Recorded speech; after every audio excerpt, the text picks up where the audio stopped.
que básicamente los tipos de apoyos y ajustes podían ser en la comunicación para el acceso a la información, en el equipamiento, en la infraestructura y en los elementos del currículo. Vamos ahora a ver algunos ejemplos. Aquí tenemos apoyos en la comunicación para el acceso a la información. Tenemos una lista de asistencia con apoyos visuales. Tenemos la señalización en lengua de señas mexicana de un baño, un intérprete, la señalización en braille. Esos son los aspectos de accesibilidad que les sirven a todas las personas que manejan estos sistemas de comunicación, o bien apoyos que pueden servir para acceder a la información. Sin embargo, cuando hablamos de ajustes razonables, estamos hablando de cuestiones personalizadas. Aquí tenemos un tablero de comunicación que tiene un tamaño y una inclinación acorde a este alumno con discapacidad motriz, y las imágenes son personalizadas. No es un tablero de comunicación que compramos, no es un pictograma que bajamos del internet y que se puede ser generalizado. En este caso, este tablero de comunicación se diseñó exclusivamente para un alumno. Ustedes podrían decirme, entonces el tablero de comunicación que venden o el que yo bajo de internet es un ajuste razonable.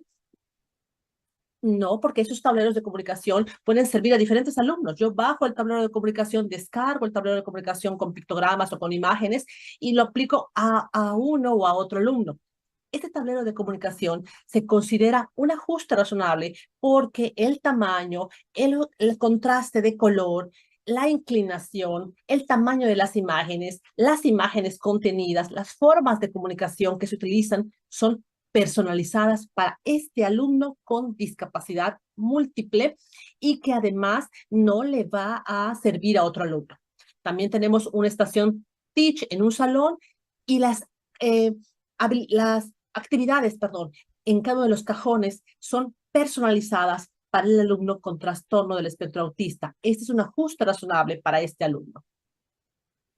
Tenemos aquí otros apoyos como parte del equipamiento, que ahí tenemos un dispositivo para poder manejar, adaptar la computadora, Tenemos una grúa para entrenamiento de los alumnos que están iniciando en el desplazamiento, una silla de ruedas convencional, una mesa de las que sirven para adaptadas a la silla de ruedas para que pueda entrar la silla de ruedas con el alumno. Y esos apoyos en el equipamiento. Aquí tenemos un asiento que es el ajuste razonable justamente sobre una silla de ruedas convencional, pero el ajuste consiste en que este asiento se hizo de foamy, es un material muy duro que se compró, que se consiguió, y se le hacen unas perforaciones, unas excavaciones, justamente para que las piernas del alumno tengan mayor fijación y no haya un desplazamiento hacia adelante, ¿no? Y atrás, en la parte del coxis, también tiene unos aditamentos para apoyar al alumno que pasa mucho tiempo sentado en la silla de ruedas. Ese es un ajuste razonable. Está diseñado para una persona en particular y le sirve a este alumno y a ningún otro alumno. Tenemos allá otro ejemplo con cucharas adaptadas, con el grosor que el alumno requiere, una silla con un aditamento especial, también para las necesidades del alumno y lo que requiere. Y aquí tenemos otro ejemplo de sillas. Aquí tenemos como hasta el rehabilitador físico le está tomando todas las medidas de la alumna para poder implementar estas sillas que tenemos a un costado, que vean cómo son sillas. Nosotros en el estado tenemos un centro de diseños adaptados que realiza material con cartón reciclado, y aquí tenemos cómo elabora sillas personalizadas. Cada silla tiene una inclinación del respaldo, una altura diferente. Vean, los descansapiés también son diferentes dependiendo de las características de los alumnos. Está fallando un poco el internet y por eso ven que, bueno, he tenido que apagar mi cámara en algunos momentos. Bueno, aquí tenemos un apoyo a la infraestructura y, bueno, son las rampas, el baño adaptado, los pasamanos, que son los apoyos que dentro del diseño universal de accesibilidad, pues se implementan, ¿no? Aquí tenemos un ejemplo de ajuste razonable en la infraestructura, en donde es un baño que, bueno, además de las adaptaciones que tiene, también tiene un cajón con un ancho específico para permitir el descanso del fémur del alumno, y también tiene algunas adaptaciones a los costados para que él pueda desplazarse hacia ese, pues, implemento de uso diario, ¿no? Aquí Aquí tenemos un ejemplo de apoyos a los elementos del currículum. Vemos cómo el alumno requiere el apoyo concreto de los billetes y las monedas para poder resolver los problemas y las cuentas que se le implementan. A un costado tenemos como son tarjetas, apoyos visuales para un alumno con discapacidad auditiva que tiene, bueno, el español escrito, la imagen y la traducción a lengua de señas mexicana para que él pueda estar en ese proceso de construcción de la lengua escrita. Se va a realizar alguna actividad con él y se le brindan estos apoyos. Igualmente, aquí tenemos más apoyos en los elementos del currículo, material concreto, como tenemos esa necesidad de apoyos visuales y ponemos un crucigrama, tenemos los libros en macrotipo, que este ejemplo me gusta mucho del macrotipo, porque fíjense, cuando nosotros hablamos del texto en macrotipo, el texto en macrotipo es un apoyo que se brinda a los alumnos con baja visión. Sin embargo, en sí no es un ajuste razonable. ¿Cuál va a ser el ajuste razonable? Cuando a ese texto en macrotipos le hagamos alguna adaptación dependiendo, porque el texto en macrotipos no le sirve a todos los alumnos. Vamos a ver que hay alumnos con baja visión que tienen una visión central, pero que esos seres tienen una visión periférica. Entonces, el macrotipo no siempre es la opción idónea para una persona con baja visión.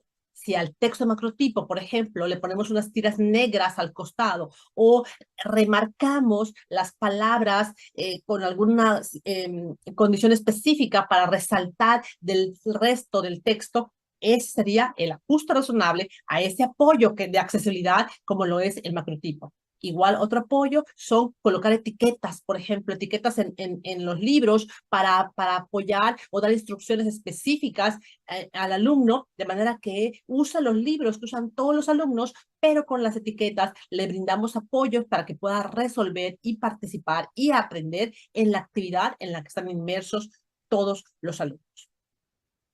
Aquí tenemos más apoyos, por ejemplo, en lugar de pedirle al alumno que haga un resumen, a lo mejor le podemos dar preguntas con respuestas cerradas para que pueda él responder esas cuestiones relacionadas con el texto y pueda rescatar las ideas principales.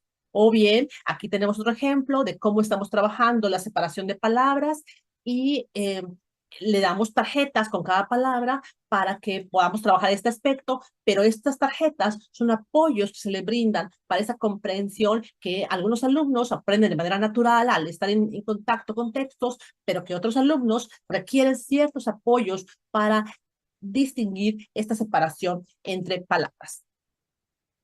Más apoyos, tenemos cómo colgamos etiquetas y cómo podemos también hacer algunas instrucciones anexas en los libros. En cuanto a los ajustes a los elementos del currículum, vamos a ver que uno de los que se pueden utilizar es la introducción de objetivos o contenidos complementarios. Y esto se realiza principalmente cuando vemos que los contenidos del grado que está cursando el alumno no dan respuesta a todas las necesidades específicas que tiene y es permitido y válido y además exigible, como hemos visto anteriormente en la fundamentación legal, que se introduzcan aquellos objetivos o contenidos que pueden apoyar al alumno a participar y a aprender acorde a sus características. Ahora, con la nueva escuela mexicana, con el programa analítico y en la parte de codiseño que nos permiten introducir nuevos aprendizajes o nuevos contenidos, vamos a ver cómo casa perfecto esto con los ajustes razonables, como por ejemplo, cuando tenemos algún alumno que decíamos el ejemplo de la integración sensorial, que requiere un programa muy específico de integración sensorial y en la currícula no hay objetivos o aprendizajes relacionados con esto, pero que tenemos que trabajarlo para poder apoyarlo en su proceso de aprendizaje y de socialización. O, por ejemplo, cuando estamos hablando de la gramática de la lengua de señas mexicana, que no hay objetivos de aprendizaje tal cuales en el currículo, pero que se requiere para que el alumno con discapacidad auditiva tenga acceso a esta lengua que le va a permitir construir conocimientos y también socializar. Entonces, esa introducción de objetivos o contenidos complementarios son ajustes a los elementos del currículum porque son pensados específicamente para un alumno.